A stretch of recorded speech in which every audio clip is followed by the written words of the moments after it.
Tonight on KGW News, another day, another strike. And all we're trying to do is get market value for our work. The county workers set to walk off the job tomorrow. Plus, with teachers on the picket lines, other employees are being asked to pick up the slack. I am extremely overwhelmed and uncomfortable. And later, brainstorming solutions to revive downtown. There's a sense of urgency in this group. We are here to make progress. From free parking to waiving taxes. The idea is coming out of the governor's new task force. Good evening, everybody. We start tonight with yet another strike on the horizon, this time in Yamhill County.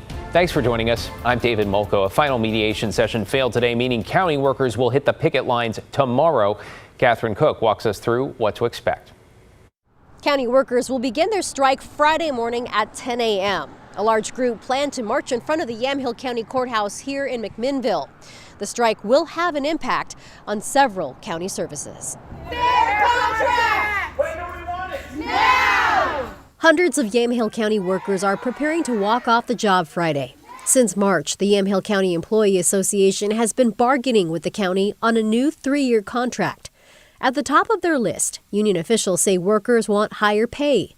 They cite general inflation and an increased cost of living in Yamhill County. It's hard to pay our rent or pay certain bills, and we have to decide whether we're going to pay this bill or pay for gas or groceries, and it's really, really difficult.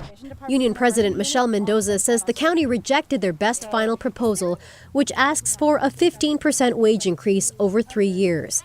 The county offered 2 counter-proposals with wage increases ranging from 10 to 14%. The union is also asking for better holiday pay and a streamlined grievance process. They wanted to know what our bottom line was. We gave them what our bottom line was, and there was nowhere to move. We didn't feel like we were asking for too much. Yamhill County officials turned down our request for an interview, but offered statements by email. The county administrator said, "We are disappointed we could not come to an agreement. The county feels strongly that we have made good faith proposals in hope of moving closer to an agreement and averting a strike. However, county proposals were rejected by the union." The strike could impact a number of Yamhill County services. The union says that includes those offered by the health department, public works, and even mental health services. In their statement, the county said they're committed to ensuring the continuation of critical services during the strike. We spoke by phone with one client who asked to remain anonymous. She says her grief counseling has been canceled due to the strike. It affects a ton of people in Yamhill County who we already have a mental health crisis going on. And to stop services is just, it's ridiculous for the commissioners not to be giving the wage agreement that they're looking for. I hope that they can come to a compromise, that both sides can reach an agreement. The next mediation session is scheduled for Tuesday, though either side can propose meeting again before that. In McMinnville, Catherine Cook, KGW News. Meanwhile, as teachers in Portland public schools continue their strike, concerns are growing from other staff who say they are being asked to pick up the slack. Thomas Schultz with that update. I am extremely overwhelmed and uncomfortable. Charlotte Fisher is a paraeducator in Portland Public Schools. She assists teachers in a life skills class. So, I teach stuff like hand washing, sneezing into your elbow. Though now, she's being asked to coach kindergartners through 3rd graders on reading. Now, Fisher says she received these reading coach lesson packets alongside other paraeducators, teacher assistants, and librarian assistants on Wednesday. They're expected by the district to be able to reach out to students and help them learn to read by Monday morning. Fisher says some topics they're expected to teach are confusing. It felt like I needed to have prerequisite classes in order to understand the concepts. KGW obtained a reading packet given to teaching assistants. We found some tasks are easier, like asking students to read words and phrases and identifying what certain words have in common. Other topics are more in-depth, like teaching phonemic awareness, which coaches students on how to emphasize letters. I didn't know what phonemics are. Fisher says many topics require more education to tutor. Teachers agree. These people are expected to do one job, and then here we are, and they are forced into these positions that they're not trained for. Though the school district says parents don't have to accept coaching.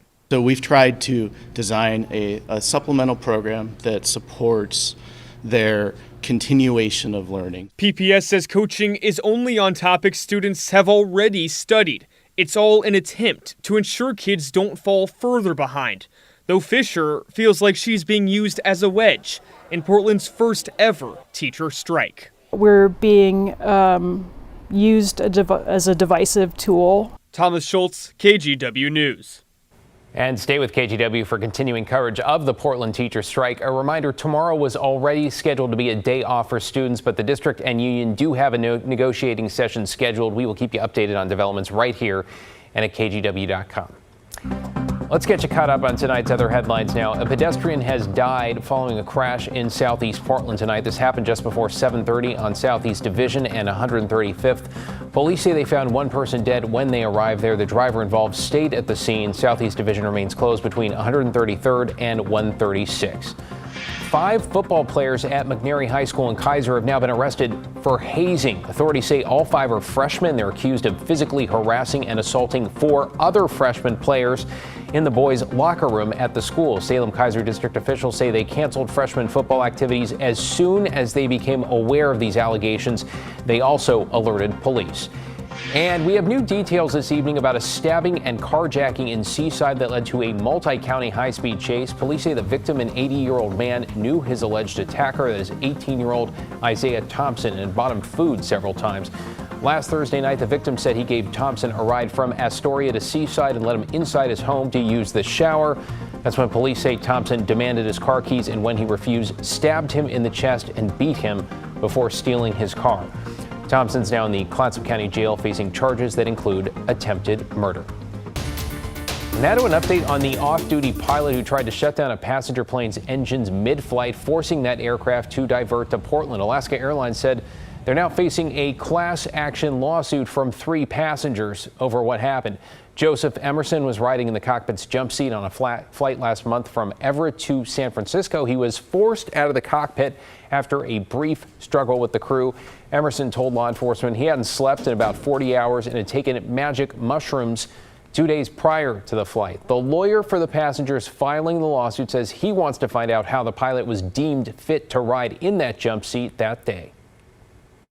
They say they talked to every crew member and that the gate agents and the crew members didn't notice anything amiss.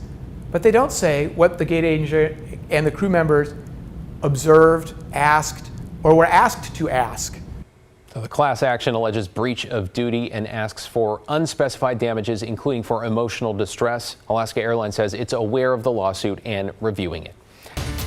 All right, check this out. A fully loaded, out-of-control barge that started drifting toward the Seattle waterfront today. While many witnesses watched in fear, the captain of a water taxi pulled up right next to it, used ropes to secure the drifting vessel, and then pushed it away from the shoreline. All his people working downtown watched anxiously from their windows. To watch this barge in the water taxi just kind of drift across the waterfront, I was flabbergasted, quite frankly. I didn't know what to say. Wow, the barge did make contact with Pier 66 before it came to a halt, but other than that, nobody was hurt. Many are now calling that water taxi captain a hero for his quick thinking. Tugboats eventually showed up to get the barge back where it belonged. New this evening, Portland City Council has passed a resolution which will create dramatic changes to the city's form of government. Voters approved a new charter last year that took bureau leadership out of the hands of commissioners, among other things. Now, in a meeting this week, City Council approved the new structures for those bureaus. They will now be called service areas. There are 6, including budget and finance, city operations, community and economic development, public safety, public works, and something called vibrant communities. They will be led by assistant city administrators. We also learned this week the cost of making that switch is much more than initially projected. The team at The Story broke it all down for you tonight. You can watch their full report. It's up now in the Story section at KGW.com. You, of course, are watching KGW News, and straight ahead at 11 on this Thursday night, from cleaning up the streets to removing parking fees, we're getting our first glimpse at what the governor's task force is potentially proposing for downtown. And a throwback with a modern twist, the Blazers get a new uniform that honors some legendary icons. And today felt like a throwback to summer almost with the sunshine we had out there. Just beautiful weather, record high temperatures in parts of the metro area. And you know what? The warm weather will continue again for tomorrow, but we're not done with the heavy rain. We'll let you know when that begins and when it ends in just a bit.